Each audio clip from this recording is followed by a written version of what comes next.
As 4 são, vamos lá. Colérico, flemático, melancólico e sanguíneo. São as que...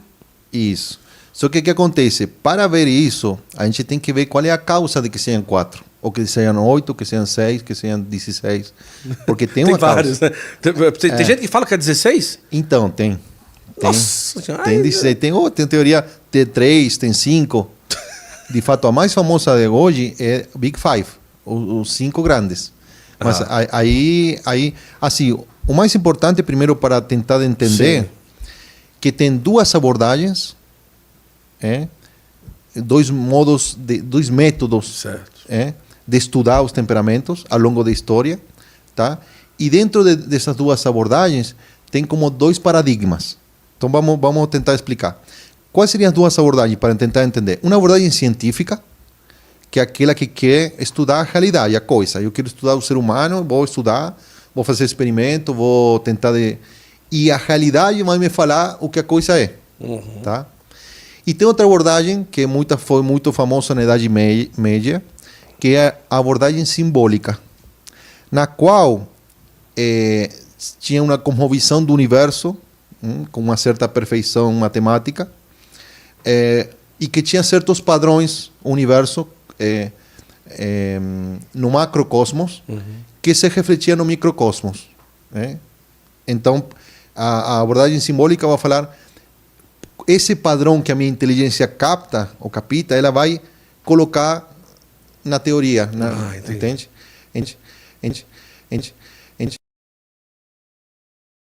Como que ela o paradigma humoral, que eram os 4 humores, que foi desde o começo, desde Hipócrates lá, até o século, podemos dizer, 19. Né? Olha só. Até Gundry. E daí temos o paradigma neuronal, que quando eles viram que o corpo não estava composto de 4 humores, aí temos que ver qual é a causa, então, de nosso agir, dos temperamentos. Aí eles viram que a explicação, a causa estava mais por lado do neuronal, do funcionamento neuronal. Então aí é o paradigma que tem desde o século XIX até agora. Então assim, só para explicar, quando Hipócrates começou a estudar, ele nem fala de temperamentos. Ele é um médico, o pai da medicina, século IV a.C. E ele começa a falar que tem 4 humores diferentes, que o corpo humano estava composto por 4 líquidos. Humores são líquidos, não? Flema, bilis amarela, bilis preta e estou esquecendo, sangue. E aí ele vai falar que, segundo isso, vai ter a doença ou a saúde. Tá? Esse também estava já baseado em 4 elementos de Empédocles, terra, água, ar e fogo. E também no número 4 de Pitágoras, que era como o número da completude. Então já tinha teorias anteriores. Mas é Hipócrates que vai dar, vai fazer com que essa teoria... É uma teoria médica que durou até o século XIX. Olha, que coisa. Na medicina. Aí o que acontece? Depois dele, no século II depois de Cristo, ou seja, 600 anos depois, vai Galeno, que também era médico, Cláudio Galeno, ele que vai falar de temperamentos. Só que ele vai falar de temperamentos e ele não vai dar nenhuma descrição. Entendi. Acho que pesquisando, vasculhando tudo o que escreveu Galeno, eu encontrei só um parágrafo que fala que o colérico é um pouquinho mais assim, mas uma descrição muito breve. Não tem uma descrição de que é o temperamento.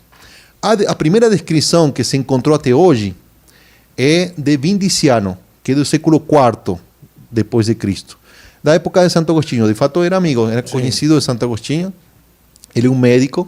Ele escreveu uma carta para seu sobrinho, Pentádio, e aí explica a teoria. E aí temos a primeira descrição dos temperamentos. Quer dizer que até aí se falava de temperamento, mas não se falava como era um e como era outro.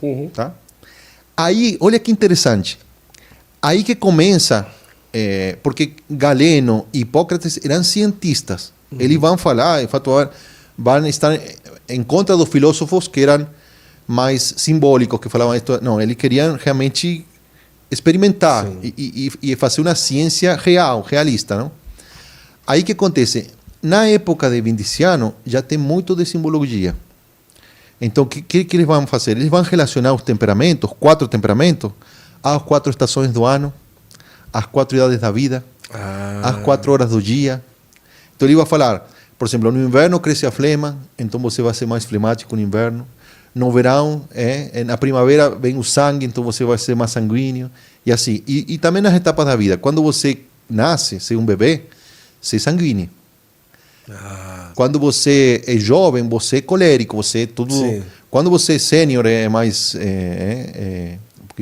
mais adulto, você é um melancólico. E no final da vida você é um flemático. Então a caracterização que eles fizeram dos temperamentos foi muito ligada àquela teoria. Então eles vão falar, por exemplo, que o flemático tem cabelo branco. Tá. Que por exemplo, que o colérico faz a digestão muito rápido, porque é jovem. O sanguíneo. Que o sanguíneo tem a pele rosa. E fala, então, você já vê um vício. Ou seja, em que sentido? Que a descrição não depende de um estudo, sino que depende de uma teoria simbólica que eles vão a colocar por força. Eu, assim, para dar um exemplo, a gente tem um brinquedo lá no jardim de infância, que é um brinquedo que a gente tem que colocar o cubo no buraquinho do cubo. Sim. O triângulo. O círculo no círculo. Isso. Então, assim, muitas vezes os cientistas, até acontece nos cientistas modernos, não? Que às vezes eles têm que respeitar a realidade é que vai falar a sua teoria. Mas uma vez que eles começam a desenvolver sua teoria, a tomar coerência à teoria e a ter um interesse até financeiro, eles muitas vezes vão fazer com que a teoria determine o experimento. Eles vão modificar o experimento ou vão interpretar o experimento de tal modo que a sua teoria fique com sucesso, porque senão... Isso. Então eles vão como eliminar certos dados que vão contra a teoria e como querer colocar o círculo no quadrado e com um martelo e querer colocar na força. Então, isso que acontece muitas vezes com esse tipo de abordagem que quer que tudo encaixe. Então, tem que encaixar. Então, é 4, então em 4 estações, é 4 idades da vida, tem que ser 4. E aí foi. Então, só que essa teoria colapsou no século XIX porque a medicina encontrou que já não tinha 4 humores. Então, acabou esse fundamento. E aí, como foi? Qual é o fundamento? Então, aí começou a ciência a querer explicar, especialmente Gundry, que é o pai da filosofia experimental. Ele foi que falou, não, então temos que encontrar qual... E ele começa a ter essa abordagem que chama mais neuronal. E ele vai falar assim, eu me dou conta que os temperamentos, a diferença deles, depende da reação a um estímulo. Então, o que acontece? Quando você tem uma reação forte, é diferente de quando você tem uma reação fraca. Sim. Quando tem uma reação durável, é diferente de quando você tem uma reação que não dura. Então, ele voltou aos 4 temperamentos, só que com essa diferença. Eu vou falar que o colérico é aquele que tem uma reação forte e breve. Então, ele fica bravo. Até Santo Tomás fala disso quando fala da ira. Forte e breve. Forte e breve. Então, ele vai estourar e depois não vai lembrar no outro dia. Ele vai falar, esse é o sanguíneo. Depois, e assim vai falar dos 4, não? Vai falar que o flemático é fraca e breve. O melancólico e assim. Só que aí veio uma pessoa muito importante, que foi um padre do século passado, o padre Conrad Hooke, padre alemão, que era capelão de freiras.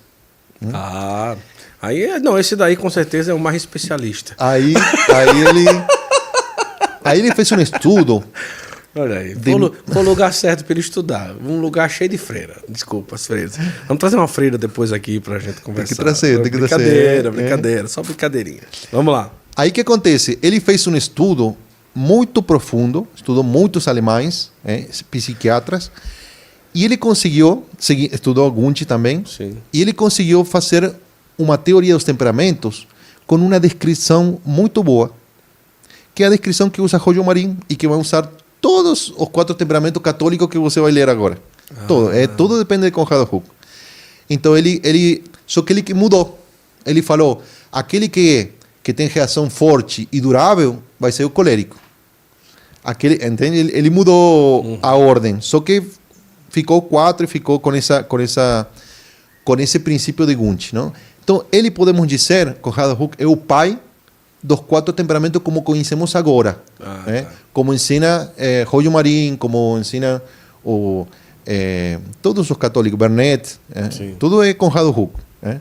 E ele faz a descrição. Então, quando você lê, eu sou, por exemplo, eu quando aprendi, eu falei, apaixonado é aquele que fica bravo por muito tempo, não perdoa, fica, tá? O sanguíneo é aquele que estoura e depois esquece, é um São Pedro, não? Sim. E aí fui com essa. Mas essa foi a teoria que não conseguiu explicar meu temperamento. E outros que também não conseguiu. Aí, como eu não consegui explicar, ele vai misturando. Você mistura de... Isso.